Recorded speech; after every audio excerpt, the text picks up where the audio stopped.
helping. All right, so welcome. This is a big group. So we are excited to have you. Hopefully everybody grabs some handouts. This is just going to be a brief overview of graduation requirements, student success, and parent portal. Graduation requirements. They're pretty straightforward, 23 credits to graduate. English just are two that the state requires because of the end of course test. Students have to take 9th grade language arts and junior language arts, which is American literature or AP Lang, right?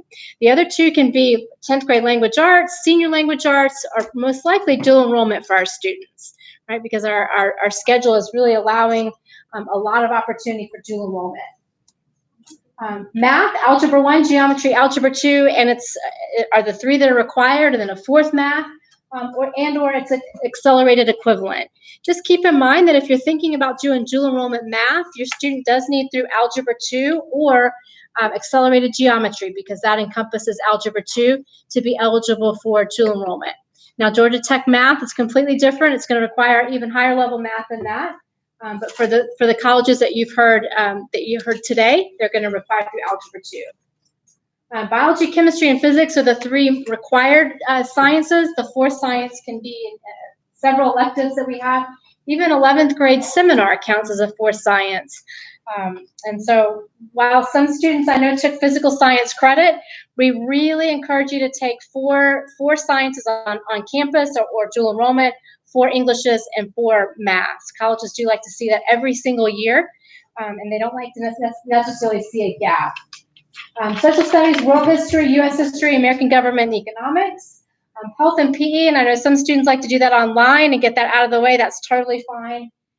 And then our electives. So there's 7 total. Our students are going to graduate with 32 credits if you're a 9th grader. So there is no danger of you not graduating with way more electives than you need. And the reason that we've done that is to open the door again for dual enrollment opportunities, to allow travel time for students to go, even into Georgia State if they wanted to go down there. I mean, obviously, we prefer you to stay a little bit closer, but you have travel time built in your schedule.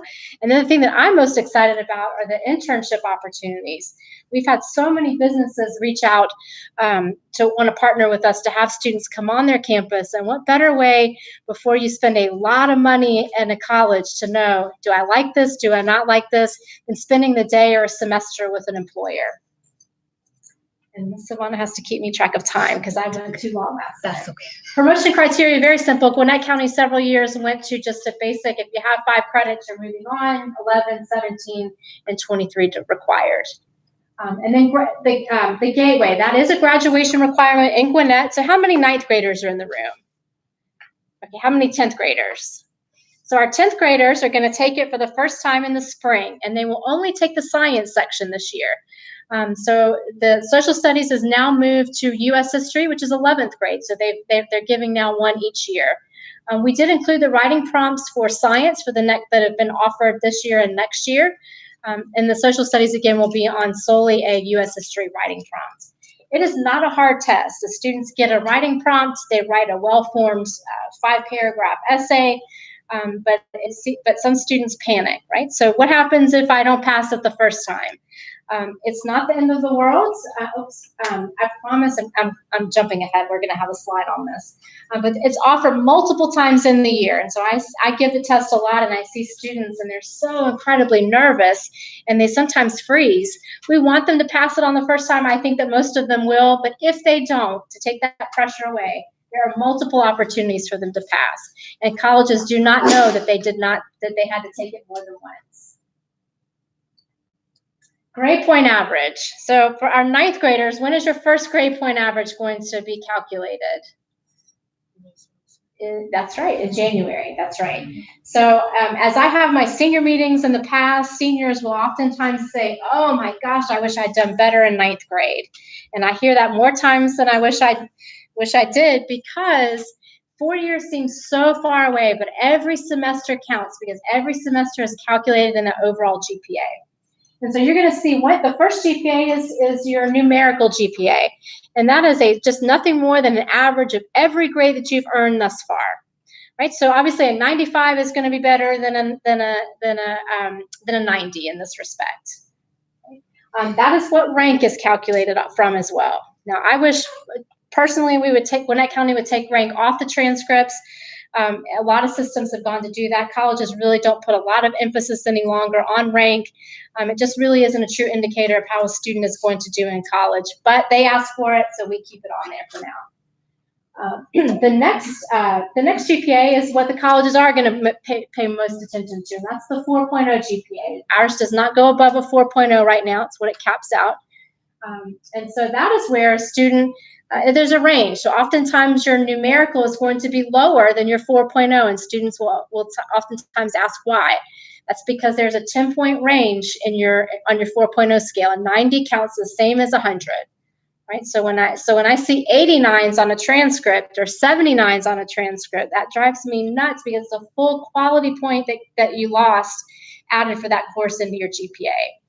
And those are just some quick tips to bring it up. Students want to know, how can I bring this up? Because they're starting to panic. Stay away from 79s, stay away from 89s. And then you'll see your total credits earned. And I just snapshotted this off a transcript. It's going to be mailed to you twice a year, in January and then again in May. Okay, it comes from the district. So it's what we call a report card, but it's actually a transcript every semester. All right, Hope GPA. How many of you have signed up for a Georgia Futures account? Yay, you're my first hand all night. So congratulations. So Georgia Futures is a phenomenal website. It's going to be your best friend as you walk through high school, especially in the junior and senior year. You can find scholarship applications. You can apply to college directly from there. You can send transcripts to there. You can do some career interest inventories. But one of the most important things is it is the only place that you're going to be able to see that Hope GPA. Okay, because what you see on the transcripts is cumulative. The Hope Scholarship, which pays 90% of your tuition to an in-state public school, is only going to look at math, science, English, social studies, and foreign language, and a couple of electives, which we call core electives. That would be things like psychology, sociology, journalism. And in Georgia Futures, it's going to star which ones are included and which ones are excluded. So it'll tell you exactly which classes are going to count in that GPA and which ones are not. Okay. There's a scholarship even better than Hope Scholarship. Does anybody know the name of that? Zell Miller. That's exactly right. Zell Miller. 3.7 is required on that for a core GPA. And they also have a test score requirement. So you need a 1200 on the 2-part SAT, one sitting, or a 26 on the ACT. Okay, and that's 100% paid tuition. Zell Miller. All funded from the same source. The lottery, Georgia Lottery, is what funds all of this. And Georgia Student Finance Commission is the organization that calculates Hope. And so it goes all the way out through senior year. At my previous school, I was the one that released the final transcripts to Georgia Student Finance Commission, and every year I saw 2.99. And it broke my heart, but the parents' heart was even more broken, because they lost out on 30 credit hours, because that's when they're going to recalculate it, worth of 90% of their tuition being paid. And what that told me is a student was not looking at their GPA every semester, because if they had been, they would have known how close they were. And I guarantee you that would have lit a fire and really gotten them to push over the edge. So check it every semester. For our 9th graders, actually for anybody, because we're a brand new school, the first time you'll be able to see it is in January. And it's very easy to find. All right, we've talked about Gateway. We've talked about when it's taken. First time in 10th grade for science, and for social studies, it'll be in the 11th grade. And it's a writing test that just measures concept knowledge on science and social studies. Students always want to know, what do I have to do to pass? It's right here, a minimum of a 500 on both sections.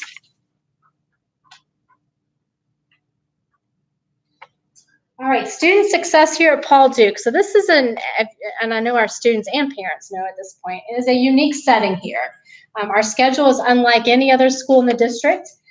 Monday and Thursdays are pretty fast, right? Kids are running all 8 classes, which is a lot. Tuesday and Wednesday are our block days. They're 90 minutes each, which is going to lend itself to a lot more hands-on activities. So students are going to be doing labs. They're going to be up and about, working on projects. So that's the exciting piece of it, that we are a hands-on school. I don't know if anybody toured the Makers Lab with our engineering in our engineering room, but it's phenomenal. Flex Fridays. So I have heard lots of yay Flex Fridays, and I have heard some boo Flex Fridays because we've had some technology glitches. Every Friday, we have really listened to your feedback, from students' feedback, and hopefully the technology piece is getting better each week, and teachers are working with your students. If they've haven't been having any trouble, to make sure that you're reaching out to them and asking them to accept assignments that you were having trouble uploading. But every content teacher is available for tutoring. Our building is full. Well, not all the way full, but definitely more than about half, maybe a little under half of the students are here. Sometimes I don't know that our kiddos are using their time wisely, right? It's not as structured as a normal day. And with a large part of our class, our school being 9th grade, they're young, right? So some unstructured time has lent itself to some little less productivity. And so for our students who have not turned in some assignments or struggling a little bit, we're going to invite those students, and their Fridays may or may not be optional at that point because we want them to come into the building. They can redo assignments, redo tests. I know our teachers have been very flexible with that. So getting help as soon as possible, not waiting until the last minute. I met with a student earlier and they were like, yeah, I always pass at the very end, but don't create that stress at the very end, right? Get help now, and that's what Fridays are for. Remember that every class counts. And wow, our parent involvement here has just been amazing. I have been so impressed with families reaching out and asking great questions, coming in the building, really wanting to partner. So thank you for that. And I know your students have really appreciated it as well. Parental involvement is so important. And that's going to lead me into Ms. Yvonne's section here in a moment. But we did give you a copy of Flex Friday and how it works. So students log on to their eClass account either Thursday night or Friday morning, and they select 4 chunks of time. So they're not, and they could do computer lab, they can do media center. We've started clubs now. Some clubs are meeting on one of those times during Fridays. They can do the learning hubs, which is mainly tutoring. So lots of opportunities there to get some extra help. And that's my section. How many people are not signed up for Parent Portal? Oh, That's what I know. Hi, my name is Silvana Ibong, and I'm your parent liaison. And I'm here to support you, assist you, helping your student achieve academic success. For that, we have many tools, one of them being the Parent Portal. If you don't have an account, or if you are not active on it, we encourage you to come to the Parent Center. I can help you set up an account. We set a password and get active on it. There you can see the student grades. You can see the students' attendance. On the grade section, if you click on each class, you can see the specific assignments and where those grades are coming from. The grades are updated weekly. On Friday, the teachers upload the grades, and you should be able to see it on Saturdays. The attendance section is updated daily, and I think we have a little short time. Okay, sorry. No, it's okay. Do not worry about it. So the attendance section is updated daily, and you can keep track of your students that way. To help the student, I recommend to check on the grades once a week. If you see that the grades are going down, talk to your student. My advice is to ask them what's happening with this grade, how can we improve? When we see that there has been improvement, encourage them, praise them, great work you have done, and keep track of that. It's easier to take care of issues that the students may have if you keep track of what's happening with them.